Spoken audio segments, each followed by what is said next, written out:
Good afternoon. कहाँ तक पढ़ा था भाई लास्ट? आवाज़ आ रही है? ठीक है। तो लास्ट क्लास में आप लोगों ने पढ़ा था, एग्जाम्पल पढ़ रहे थे अपन ना, भौतिक और रासायनिक परिवर्तन के। ठीक है, लास्ट एग्जाम्पल क्या लिखा था ये बताओ? मोमबत्ती जलाई थी अपन ने ना। ठीक है, कल वाली बातें से याद है सारी? भौतिक और रासायनिक परिवर्तन, आपने दो तरह के परिवर्तन देखे थे। इसमें यह डिस्कस किया था कि रासायनिक परिवर्तन को चेक कैसे करते हैं कि चेंज इन केमिकल्स, रसायनों में क्या हो जाए, परिवर्तन हो जाए, तो वो कौन सा परिवर्तन होगा? रासायनिक। और रसायनों में चेंज नहीं हो रहा तो वो भौतिक होगा। ठीक है, भौतिक परिवर्तन में आकार, आकृति, लंबाई, चौड़ाई कुछ भी बदल सकता है, सारे भौतिक गुण बदल सकते हैं, कोई सा भी भौतिक गुण बदल सकता है। रासायनिक में केमिकल में चेंज आएगा। ठीक है, तो जैसे आपने कहा था कि बादलों का बनना कौन सा था? भौतिक था। श्वसन, प्रकाश संश्लेषण, ठीक है। लोहे पर जंग लगना, एप्पल को काटने पर उसका रंग बदलना, रासायनिक। जल में नमक या शक्कर का घुलना, भौतिक था। ये सारे एग्जाम्पल लिखे थे। कागज का जलना, बल्ब का जलना, भौतिक था। ठीक है, लोहे का चुंबक में बदलना, भौतिक था। ठीक है, इसके अलावा कुछ और एग्जाम्पल पूछे, जैसे अगर आपको पूछे कि कोयले का हीरे में बदलना, ये कैसा है बताओ? कोयले का हीरे में बदलना ये कैसा परिवर्तन है? कैसा है? रासायनिक है। रासायनिक नहीं है, ये भौतिक है, क्योंकि ये सब कार्बन के अपरूप है। कोयले में भी क्या होता है? कार्बन होता है, और हीरे में भी क्या होता है? कार्बन होता है। पर आपने पढ़ा होगा कि जब लाखों करोड़ों साल होते हैं तो कई टेम्परेचर बढ़ने पर, टेम्परेचर प्रेशर बढ़ने पर कई सालों में ये जो कोयला है वो धीरे धीरे किस में बदलता है? हीरे में। अब दोनों में केमिकल तो कार्बन ही, केमिकल चेंज नहीं हो रहा, केवल वो अपना रूप बदल रहा है। ठीक है ना, तो कोयले का हीरे में बदलना कैसा परिवर्तन है? भौतिक। तो लिखो, भौतिक में लिख लो, कोयले का हीरे में परिवर्तन। कोयले का हीरे में परिवर्तन।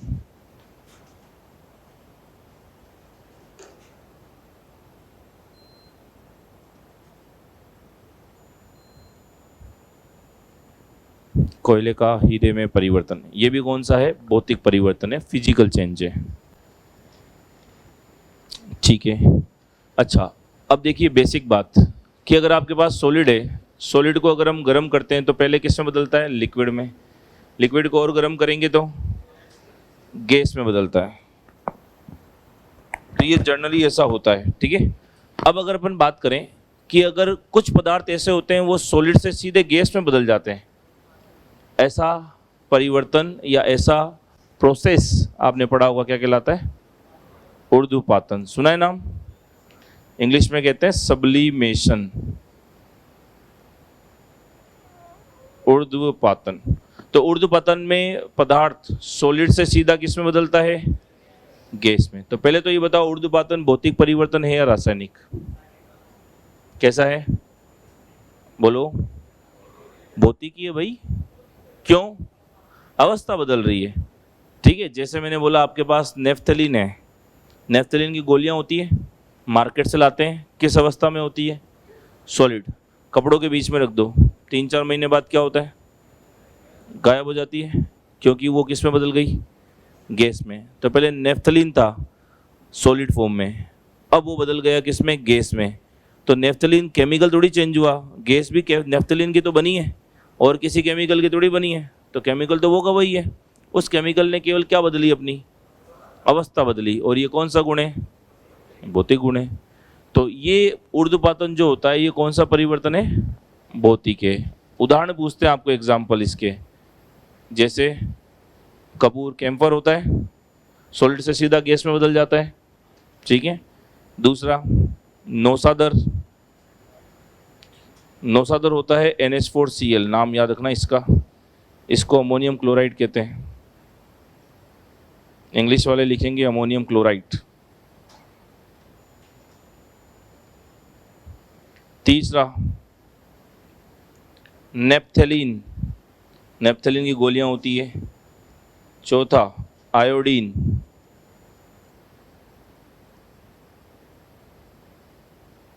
पांचवा बेंजोइक अम्ल, बेंजोइक अम्ल। छठा शुष्क बर्फ, यह आया हुआ क्वेश्चन है पेपर में। शुष्क बर्फ किसे कहा जाता है? ड्राई आइस, इंग्लिश में ड्राई आइस को कहते हैं।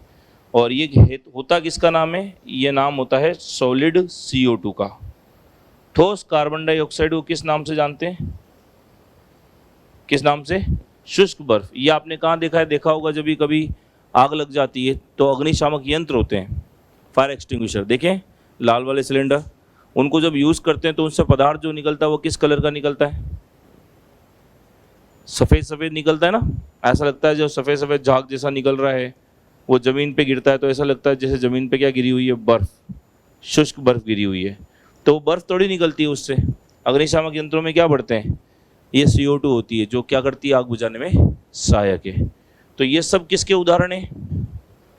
ऊर्ध्वपातन के। तो आप ऐसे लिखो, ऊर्ध्वपातन कौन सा परिवर्तन है? भौतिक। तो पहले तो एक लाइन लिखो, ऊर्ध्वपातन भौतिक परिवर्तन है। ऊर्ध्वपातन भौतिक परिवर्तन है।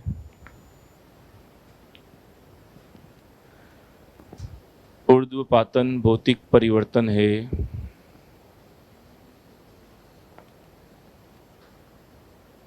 ठीक है। और ऊर्ध्वपातन का मतलब भी लिख लो। क्या लिखोगे? पदार्थ का ठोस अवस्था से सीधे गैस अवस्था में बदलना।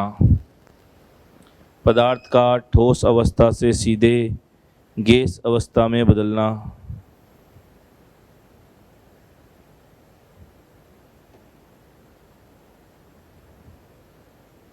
अब ये उदाहरण लिख लो।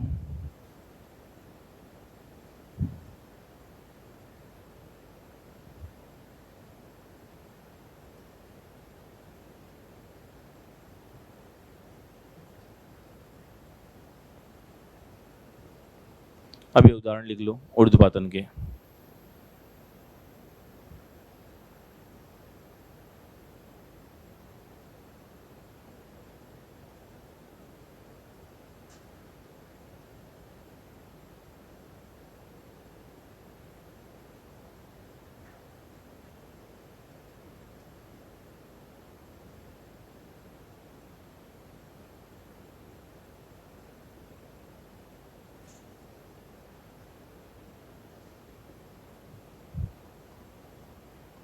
सब्लिमेशन और ऊर्ध्वपातन के उदाहरण लिख लो। बहुत बार पूछते हैं ऊर्ध्वपातन का उदाहरण कौन सा है।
लिख लिया? तो ये सारे एग्जाम्पल किसके हैं? ऊर्ध्वपातन के उदाहरण हैं।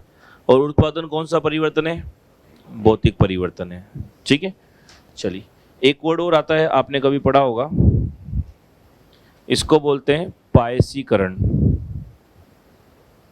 पायसीकरण, इमल्सिफिकेशन। पायसीकरण का मतलब होता है वसा की बड़ी बूंदों का वसा की छोटी बूंदों में बदलना। वसा की बड़ी बूंदों का वसा की छोटी बूंदों में बदलना। अब बताओ ये भौतिक परिवर्तन हुआ या रासायनिक? भौतिक ही हुआ, क्योंकि वसा तो वसा ही है, केमिकल थोड़ी चेंज हो रहा है, बस इसकी आकृति तो बदल रही है, एक बड़ा आकार है तो वो छोटे में बदल गया। तो इस प्रोसेस को क्या कहते हैं? पायसीकरण। पायसीकरण का मतलब होता है वसा की बड़ी बूंदों का छोटी बूंदों में बदलना। तो ये भौतिक परिवर्तन है, रासायनिक भौतिक परिवर्तन है। तो भौतिक में एक और एग्जाम्पल लिखो, पायसीकरण भी भौतिक परिवर्तन है। पायसीकरण भी भौतिक परिवर्तन है।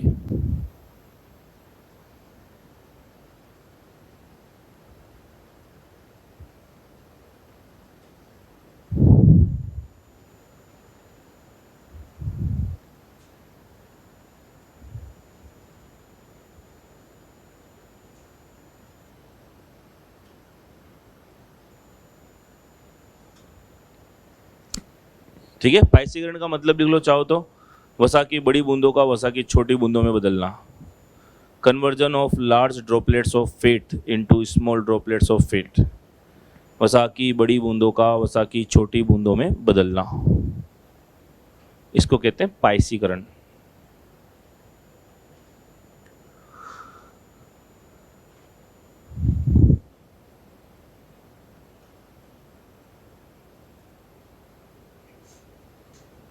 ठीक है, एक वर्ड और आता है आपके, क्रिस्टलीकरण। क्रिस्टलीकरण का मतलब पदार्थ का किस में बदलना? क्रिस्टल में, अलग अलग आकार के क्रिस्टल में बदलना, ये क्रिस्टलीकरण कहलाता है। जैसे आपने चीनी ली, चीनी को पिघला दिया आपने, गर्म कर दिया तो लिक्विड अवस्था में आ जाएगी। अब उसको अगर आप ऐसे कैसे छोड़ दोगे तो अलग अलग आकार के क्रिस्टल बन जाएंगे। तो चीनी की आपने क्या बना ली? क्रिस्टल। तो ये प्रक्रिया क्या है? क्रिस्टलीकरण। तो इसमें केमिकल बदल रहा है क्या? केमिकल तो वही है, क्या बदला? उसकी आकृति आकार बदल दी। इस प्रक्रिया को क्रिस्टलीकरण कहते हैं। तो क्रिस्टलीकरण फिजिकल चेंज हुआ है, केमिकल? फिजिकल, भौतिक परिवर्तन है, आपने बाह्यतम उसकी आकृति आकार बदल दी। तो लिखो, क्रिस्टलीकरण भी भौतिक परिवर्तन है।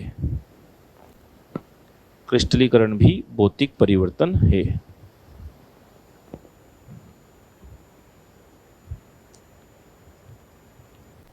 ठीक है, हेलो। तो क्रिस्टलीकरण कैसा परिवर्तन है? भौतिक। आवाज आ रही है क्या भाई?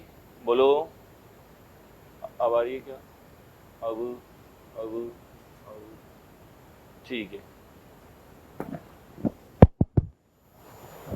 चलिए तो नेक्स्ट बात लिखते हैं।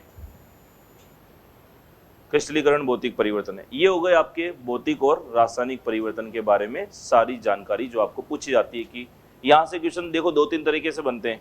एक तो भौतिक परिवर्तन के बारे में कौन कौन से स्टेटमेंट सही है, तो आपको सारे स्टेटमेंट लिखा दिए कि भौतिक परिवर्तन सामान्यतः कैसा है, स्थायी या अस्थायी? कैसा था? अस्थायी था। इसमें नए पदार्थ का निर्माण नहीं होता था। ये रिवर्सिबल है, इरिवर्सिबल है? रिवर्सिबल है, उत्क्रमणीय है। तो इनमें से कोई सा भी स्टेटमेंट पूछ लेगा। दूसरा तरीका कि दूध का दही में परिवर्तन भौतिक है रासायनिक है, इस तरह से पूछेगा, रासायनिक है। या फिर ऐसे बोलेगा निम्न में से रासायनिक परिवर्तन या भौतिक परिवर्तन चार ऑप्शन में से कौन कौन से? कुल मिला के ये एग्जाम्पल ज़्यादातर पूछता है। क्लियर सारी बात? इस टॉपिक को करो बंद और एक नेक्स्ट नोट लगाओ। यहाँ पे हुआ आपके भौतिक और रासायनिक परिवर्तन खत्म। नोट लगाओ। क्वेश्चन आपको पूछता है कि भाई रासायनिक परिवर्तन में हमने ये तो बोल दिया कि केमिकल में चेंज हो रहा है, रसायनों में परिवर्तन हो रहे हैं। अब रसायनों में परिवर्तन हो रहे हैं या नए पदार्थ का निर्माण हो रहा है, इसके अलावा और क्या क्या हो सकता है? तो लिखो, रासायनिक परिवर्तन में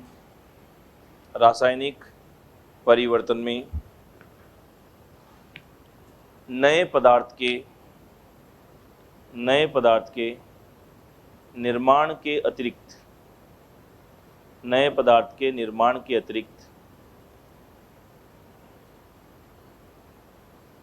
अन्य घटनाएं भी हो सकती है।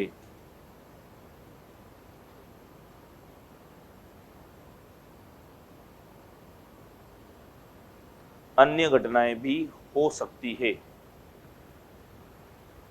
ठीक है, इसके अलावा और क्या क्या हो सकता है इसमें देखना इधर बोर्ड पे। पहला, अगर आपसे पूछे तो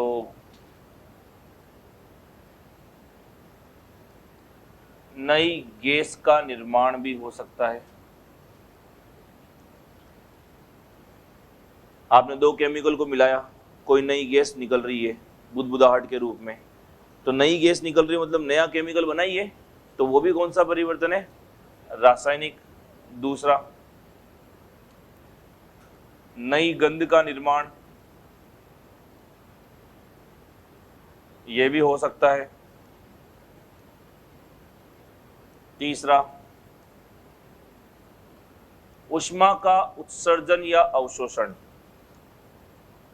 ये भी हो सकता है।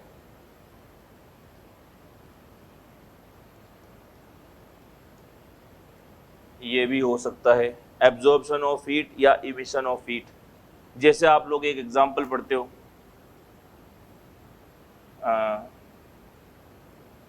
चूने में पानी का मिलना या चूने का पानी में मिलना।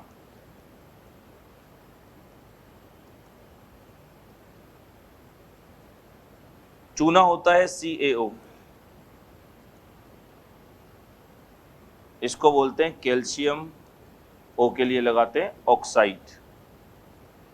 अब इसको पानी में मिलाएंगे तो पानी होता है H2O, जल। तो चूने को पानी में मिलने पर बनता है चूने का पानी, यह है चूने का पानी। और चूने का पानी बनता है तो इसका नाम होता है कैल्शियम हाइड्रोक्साइड। कैल्शियम हाइड्रोक्साइड, ये चूने का पानी बनता है। अब ये चूने का पानी जब बनता है साथ में निकलती है बहुत ज़्यादा हीट, ऊष्मा। ये आपने रियलिटी में भी देखा होगा, चूना लाते थे, चूने को पानी में डालते थे तो वो सराउंडिंग में उसके गर्म हो जाता था, क्योंकि उससे निकलती है हीट, ऊष्मा का क्या हो रहा था? उत्सर्जन। तो अभिक्रियाएं होती है तो जरूरी नहीं ऊष्मा का अवशोषण ही हो, ऊष्मा का उत्सर्जन भी हो सकता है। तो ये सारी प्रोसेस हो सकती है किस दौरान? जब कौन से परिवर्तन हो रहे हो? रासायनिक। अच्छा, ये तीनों परिवर्तन आप तब भी देख सकते हो जब क्या हो? आतिशबाजी। देखा होगा आपने, कोई पटाखा फटता है तो आतिशबाजी होती है, तो आतिशबाजी के दौरान ये तीनों परिवर्तन देखते हो क्या? गैसें बनती है बहुत सारी, ठीक है, बहुत सारी गैसें बनती है जो पॉल्यूशन करती है, इसलिए पटाखों को बैन कर रखा है। आप दिल्ली साइड जाओगे वहाँ आतिशबाजी नहीं करते क्योंकि बैन कर रखा है। नई गंध का निर्माण, नई गंध बनेगी क्योंकि आपको नई गैस होगी तो उसकी अलग अलग गंध होगी, तो आपको बैड स्मेल भी आती है जब पटाखे होते हैं। तो ऊष्मा का उत्सर्जन या अवशोषण भी होता है, उत्सर्जन होता है जब पटाखे पड़ते हैं। तो ये सारे परिवर्तन कब देख सकते हो आप? आतिशबाजी के दौरान। मतलब आतिशबाजी के दौरान ये सारी घटनाएं हो सकती है या होती है, ठीक। तो आप लिखो, पहले तीन बातें लिखो, ये पहला, दूसरा, तीसरा।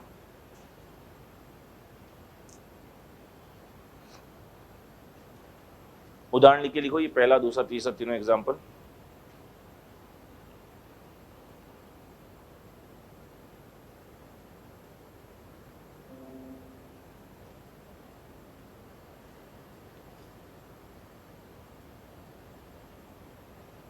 तीनों एग्जाम्पल लिख के लिख देना, ये तीनों घटनाएं आतिशबाजी के दौरान भी हो सकती है।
ये लिख के फिर ये एग्जाम्पल लिख लो।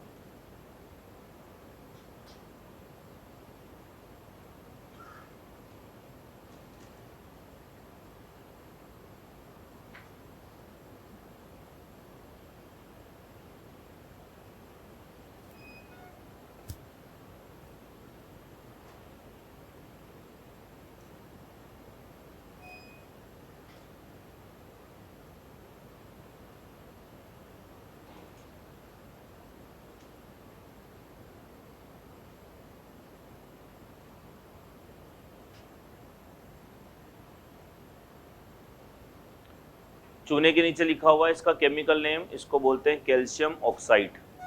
Ca का मतलब होता है कैल्शियम, O का मतलब होता है ऑक्साइड, प्लस H2O का मतलब होता है जल। तो चूने को किससे अभिक्रिया करवा रहे हो? जल से। तो बनेगा इससे क्या? चूने का पानी। चूने के पानी का नाम क्या होता है?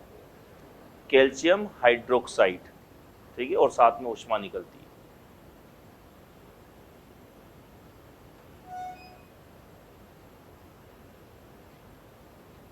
लिखा?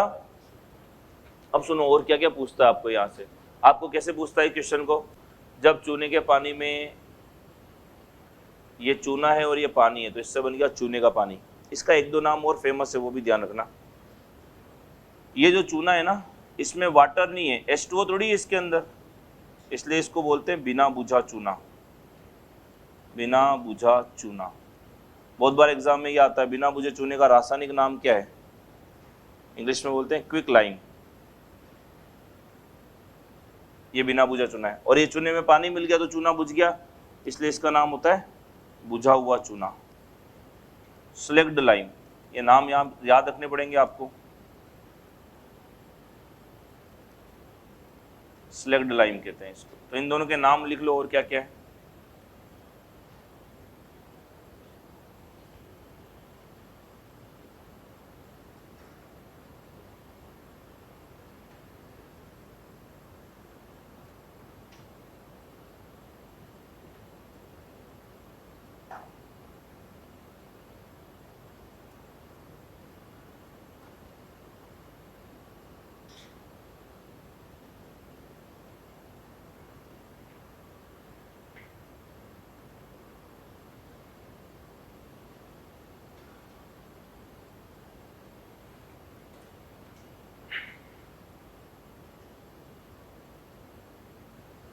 लिख लिया?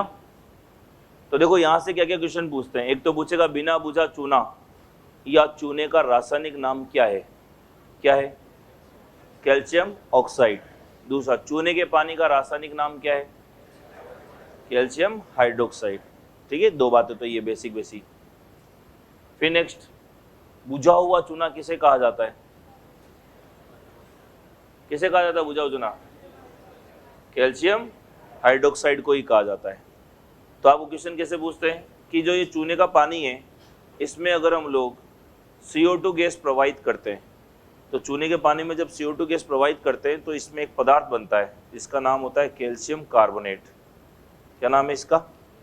Calcium carbonate. और इसकी वजह से चूने के पानी में क्या आता है? दूधियापन, वाइटनेस आ जाती है, वाइट कलर का होता है। तो क्वेश्चन आता है, जब चूने के पानी में CO2 गैस प्रवाहित की जाती है तो चूने का पानी दूधिया हो जाता है, मिल्की हो जाता है। इसका कारण क्या है? तो आप बोलोगे किसका निर्माण होता है? कैल्शियम कार्बोनेट का निर्माण होता है। इसकी वजह से चूने का पानी क्या होता है? दूधिया हो जाता है। अब इसके अंदर और ज़्यादा देर तक CO2 गैस प्रवाहित करते हैं तो ये कैल्शियम कार्बोनेट जो होता है वो बदल जाता है कैल्शियम बाइकार्बोनेट में। कैल्शियम कार्बोनेट किस में बदलता है? कैल्शियम बाइकार्बोनेट में। और इसका दूधियापन क्या होता है? समाप्त। क्योंकि दूधियापन तो कैल्शियम कार्बोनेट की वजह से। अब कैल्शियम कार्बोनेट ही बदल करके कैल्शियम बाइकार्बोनेट बन जाएगा तो वाइटनेस क्या हो जाएगी? खत्म हो जाएगी। तो चूने के पानी का दूधियापन समाप्त हो जाता है, क्योंकि कैल्शियम कार्बोनेट बदल जाता है किसमें? कैल्शियम बाइकार्बोनेट में। अब इसी को आप डेली यूज में भी देख सकते हो।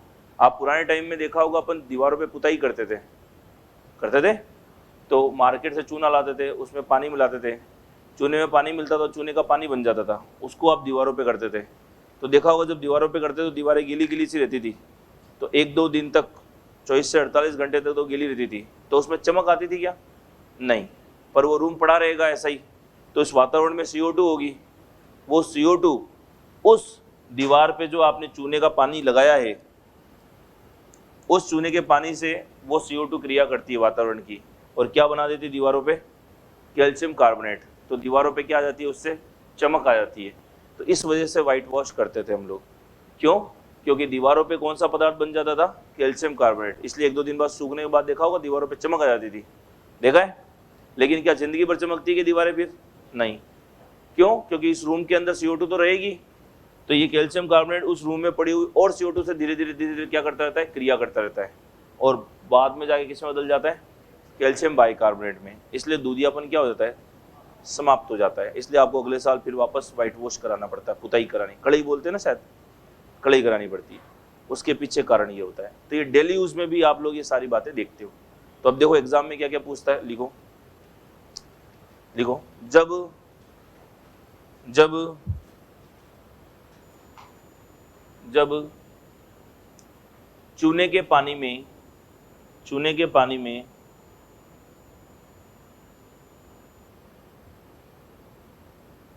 जब चूने के पानी में CO2 गैस प्रवाहित की जाती है, जब चूने के पानी में CO2 गैस प्रवाहित की जाती है तो कौन सा पदार्थ बन रहा था, इसका नाम क्या है, कैल्शियम कार्बोनेट। तो लिखो calcium carbonate, calcium carbonate. Bracket में ये फॉर्मूला लिखो CaCO3। तो कैल्शियम कार्बोनेट के निर्माण के कारण, कैल्शियम कार्बोनेट के निर्माण के कारण चूने का पानी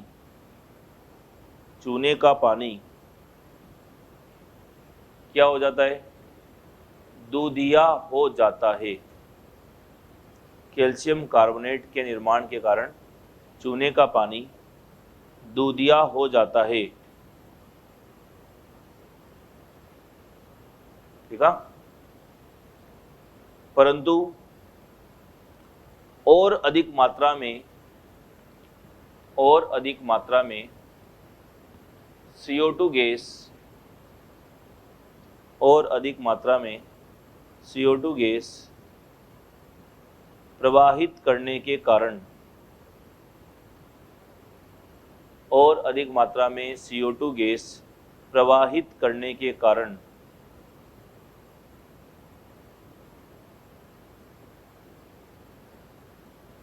कैल्शियम कार्बोनेट किस में बदल जाता है, कैल्शियम बाइकार्बोनेट।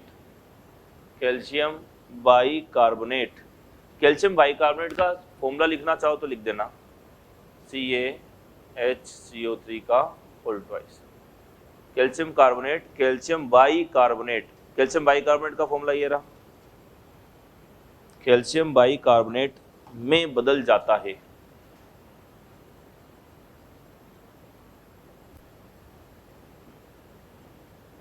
कैल्शियम बाइकार्बोनेट में बदल जाता है,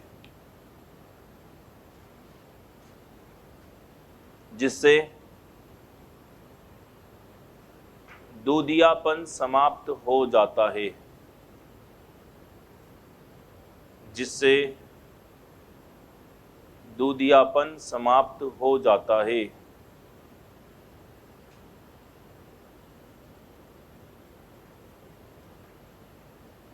ठीक है, ये क्वेश्चन खूब बार आते हैं एग्जाम्स में, इनको ध्यान रखना।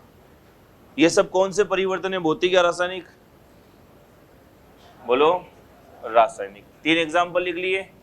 इसके अलावा चौथा एग्जाम्पल, ओजोन परत जो है, सुना है नाम, ओजोन परत, जिसको क्या कहते हो आप, O3। ओजोन परत का अपघटन भी हो रहा है, आपको पता है, डीकम्पोजिशन ऑफ ओजोन। ओजोन क्या हो रही है, धीरे धीरे नष्ट हो रही है। इसको नष्ट कौन कर रहा है, रेफ्रिजरेटर और AC से निकलने वाली CFC, क्लोरोफ्लोरोकार्बन। सुना है ऐसा कुछ? तो ये CFC ओजोन से क्रिया करके उसको क्या कर देती है, नष्ट। तो उससे क्रिया करके उसको नष्ट कर रही है, मतलब ये भी कौन सा परिवर्तन है, रासायनिक है। तो ओजोन परत का अपघटन, डिप्लीशन ऑफ ओजोन, ये भी रासायनिक है। 5वां, इसके अलावा अगर आपसे पूछे तो हरी मेहंदी के सूखने पर कैसा हो जाना, लाल हो जाना। मेहंदी सूखने पर लाल हो जाती है ना, ये भी कौन सा परिवर्तन है, रासायनिक। 6, हल्दी का पीला दाग, हल्दी का पीला दाग साबुन से धोगे तो कैसा हो जाता है? साबुन से धोने पर लाल हो जाता है। यह भी कौन सा परिवर्तन है? रासायनिक है, क्योंकि साबुन जो होता है ना, ध्यान रखना, क्षारीय प्रकृति का है। और हल्दी के ऊपर अगर क्षारीय प्रकृति की कोई भी चीज लग जाती है तो हल्दी अपना रंग चेंज कर लेती है। वो पीले से कैसे हो जाती है? लाल हो जाती है। क्षार का मतलब बेसिक। हम लोग क्षार लवण में पढ़ेंगे होता क्या है।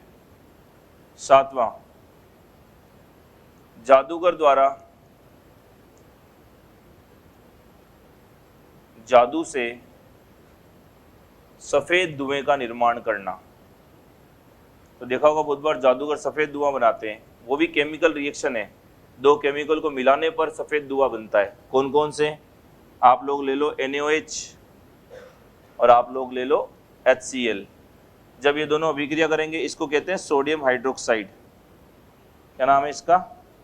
सोडियम। Na का मतलब होता है सोडियम, OH के लिए लगाते हैं हाइड्रोक्साइड। तो जब सोडियम हाइड्रोक्साइड की अभिक्रिया कराते हैं किससे? HCl। HCl का नाम होता है हाइड्रोक्लोरिक अम्ल। इससे करवाते हैं। तो ये दोनों मिलकर के Na और Cl, NaCl,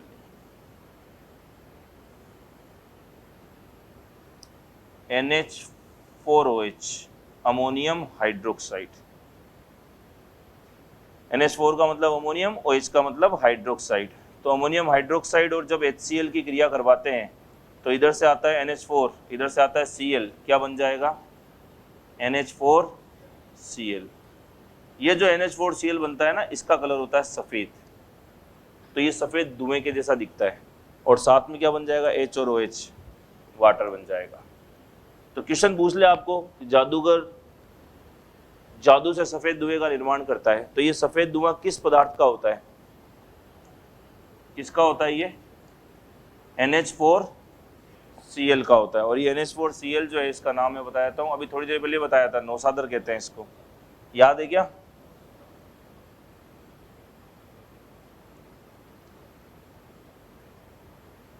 नौसादर ही तो है ये, अमोनियम क्लोराइड, नौसादर। इसकी वजह से सफ़ेद धुआं बनता है। ठीक है। फिर ऐसे ही एक और ध्यान रखना, 8वां,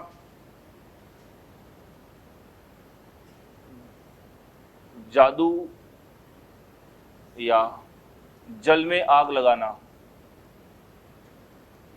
आपने देखा होगा बहुत बार जल में आग लगती है, तो जल में नहीं लगती एक्चुअली, वो क्या होता है, सोडियम पानी में डाल देते हैं। और आपको पता है सोडियम पानी में क्या होता है? आग पकड़ लेता है, जलता है। तो वो भी एक रासायनिक अभिक्रिया है। सोडियम को जब जल में डालते हैं, Na का मतलब क्या था? सोडियम। सोडियम को जैसे ही आप जल में डालते हो, ये क्रिया करके बनाता है Na और OH, और साथ में हाइड्रोजन गैस निकलती है। ये हाइड्रोजन गैस जो होती है, कौन सी गैस? Half hydrogen gas. ये हाइड्रोजन गैस होती है ज्वलनशील और जो जलती है। तो ये सुना है कि आपने कि सोडियम पानी में जलता है, अतः इससे बचाने के लिए कहाँ रखते हैं? केरोसिन में रखते हैं, क्योंकि केरोसिन में ऐसी कोई क्रिया नहीं होती और हाइड्रोजन गैस नहीं निकलती। हाइड्रोजन गैस ज्वलनशील है, वो जलती है जब सोडियम की जल से क्रिया होती है। इसलिए सोडियम को कभी पानी में नहीं डाला जाता, अवॉइड करते हैं, क्योंकि वो तेज ज्वाला के साथ क्रिया करता है। ठीक है। तो ये सब कौन सी क्रियाएं?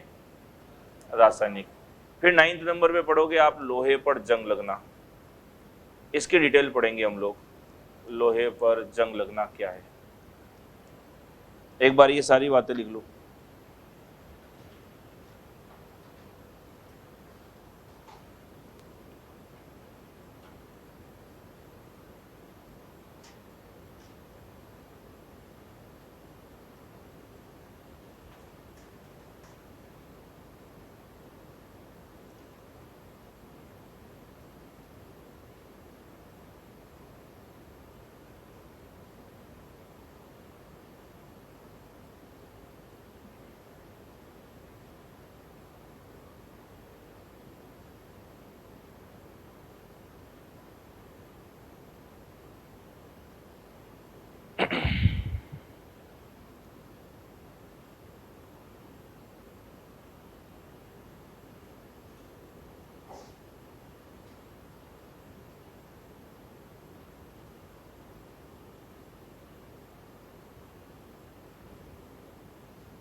लिख लिया ये? चलो आगे वाला भी लिख लो।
कर लिए कॉपी? इंपोर्टेंट लगा लो, लोहे पर जंग लगना, रस्टिंग हो गया आयरन। इसके ऊपर बहुत सारे क्वेश्चन पूछे जाते हैं एग्जाम्स में। क्या होता है इधर देखो बोर्ड पे, रस्टिंग ऑफ आयरन। सबसे पहला क्वेश्चन, सबसे पहली बात वो ये पूछता है कि जंग का मतलब क्या है। तो जंग का मतलब होता है ये Fe2O3.XH2O। Fe के लिए यूज करते हैं आयरन, आयरन को हिंदी में बोलते हैं लोह। O के लिए लगाएंगे ऑक्साइड, तो नाम बन गया इसका आयरन ऑक्साइड या लोह ऑक्साइड। और H2O के लिए हाइड्रेट वर्ड यूज करते हैं साइंस में, ठीक है, तो हाइड्रेटेड, तो पूरा नाम बन जाता है हाइड्रेटेड आयरन ऑक्साइड या हाइड्रेटेड लोह ऑक्साइड, ठीक है। इसी का एक नाम और होता है, इसी को बोलते हैं फेरिक ऑक्साइड भी कहते हैं। ये क्वेश्चन आ चुका है एग्जाम में कि हाइड्रेटेड फेरिक ऑक्साइड जंग का रासायनिक नाम क्या है, हाइड्रेटेड फेरिक ऑक्साइड या हाइड्रेटेड आयरन ऑक्साइड। ये तो है जंग कि जंग किसे कहते हैं। अब जंग लगने के लिए शर्तें क्या होती है, जंग लगने के लिए शर्तें क्या होती है, तो जंग किस पे लगता है, लोहे पर, लोहा होता है Fe। अब देखो जंग लगने के बाद ये क्या बन गया, Fe2O3.XH2O, यानी Fe के साथ एक तो ऑक्सीजन जुड़ा और क्या जुड़ा, वाटर जुड़ा। कितना वाटर, X वाटर, कोई फिक्स नहीं है, कितना भी वाटर जुड़ जाए जंग लग जाएगा। तो जंग लगने के लिए किस किस की उपस्थिति जरूरी है, एक तो ऑक्सीजन चाहिए, एक वाटर चाहिए, ठीक है।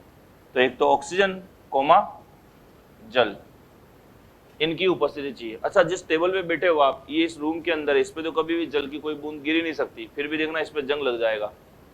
तो जंग लगने के लिए पानी का गिरना जरूरी है क्या, नहीं। तो फिर जंग किस वजह से लग रहा है, नमी की वजह से, क्योंकि जरूरी नहीं है पानी अगर लिक्विड अवस्था में हो तो ही जंग लगे, वातावरण में नमी तो होती है और नमी की उपस्थिति होगी तब भी क्या लग जाएगा, जंग। तो इसकी उपस्थिति होनी चाहिए। ये दो बातें क्लियर, ठीक है। फिर दूसरी बात नोट डाल के आपको एक बात ध्यान रखनी है कि जंग समुद्र के पानी में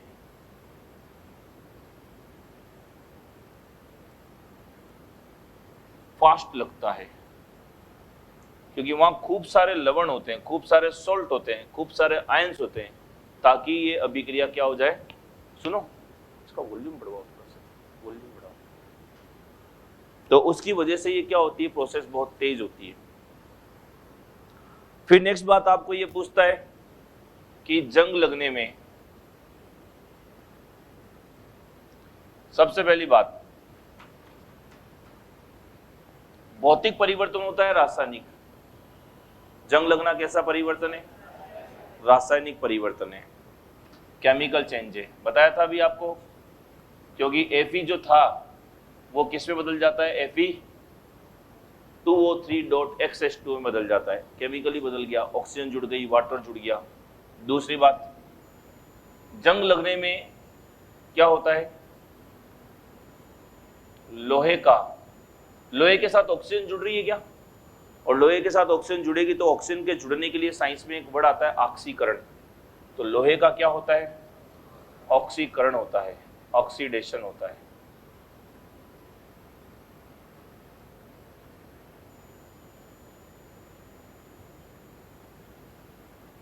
जंग लगने में क्या होता है, लोहे का ऑक्सीकरण होता है।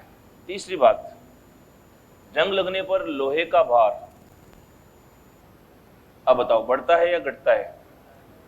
तो क्योंकि जंग लगने पर लोहे के साथ क्या जुड़ रहा है, ऑक्सीजन जुड़ रही है, वाटर जुड़ रहा है, तो ओवरऑल भार क्या होगा, बढ़ेगा। तो लोहे का भार बढ़ता है। ये क्वेश्चन खूब बार आया पेपर में। फिर एक और बात, जंग लगने से बचाने के लिए क्या करेंगे, तो जंग लगने से बचाने के लिए क्या करते हैं, जडेन, जडेन को बोलते हैं जिंक, जिंक यानी जस्ता, जिंक या जस्ते की क्या चढ़ाते हैं, परत चढ़ाते हैं।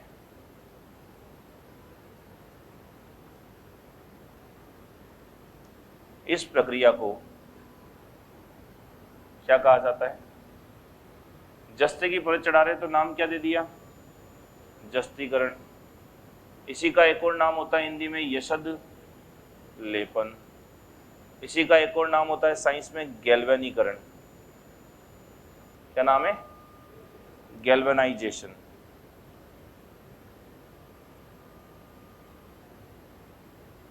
कहा जाता है क्या, समझ लो इधर, ये लोहा है Fe। अब इसके चारों ओर ऑक्सीजन तो होगी, वातावरण में नमी होगी, तो ये ऑक्सीजन इससे जुड़ना चाहती है Fe के साथ, और Fe के साथ जुड़ करके Fe2O3 बना लेगी, जंग लगा लेगी। तो हम चाहते हैं जंग ना लगे, तो हम लोग क्या करते हैं, इसके ऊपर परत चढ़ा देते हैं। किसकी परत चढ़ा देते हैं हम लोग, जिंक की। अच्छा, जिंक की परत क्यों चढ़ाई, क्योंकि जो जिंक है वो आयरन से क्या है, ज्यादा क्रियाशील है, ज्यादा रिएक्टिव है। इससे क्या होगा, जैसे ही जंग लगाने के लिए ऑक्सीजन आयरन के पास जाने लगेगी, जिंक क्या बोलेगा, इधर आजा, इस आयरन से ज्यादा क्रियाशील कौन है, मैं हूं। तो ये ऑक्सीजन किसके साथ जुड़ जाती है, जिंक के साथ, यानी जिंक का ऑक्सीकरण हो जाएगा, जिंक पर जंग लग जाएगा, एक तरह से लोहा आपका बच जाएगा। तो लोहे को बचाया जा सकता है। इस प्रक्रिया का नाम होता है क्या, साइंस में इसको बोलते हैं गैल्वेनीकरण। हिंदी में इसके 2-3 नाम और, जस्तीकरण और यशद लेपन। इंग्लिश में एक ही नाम है, गैल्वेनाइजेशन। तो क्वेश्चन आता है, जस्तीकरण या गैल्वेनाइजेशन क्या होता है, लोहे पर किसकी परत चढ़ाना, जिंक की परत चढ़ाना। जिंक की परत क्यों चढ़ाई जाती है, क्योंकि जिंक की क्रियाशीलता लोहे से अधिक होती है। समझ में आ गई बात, करो कॉपी।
लिख ली दोनों तीनों बातें? बोलो। ये खत्म हो गए आपके यहाँ पे भौतिक और रासायनिक परिवर्तन, इसको भी लिख लेना। बाकी बातें नेक्स्ट क्लास में डिस्कस करते हैं, ठीक है भाई? Thank you.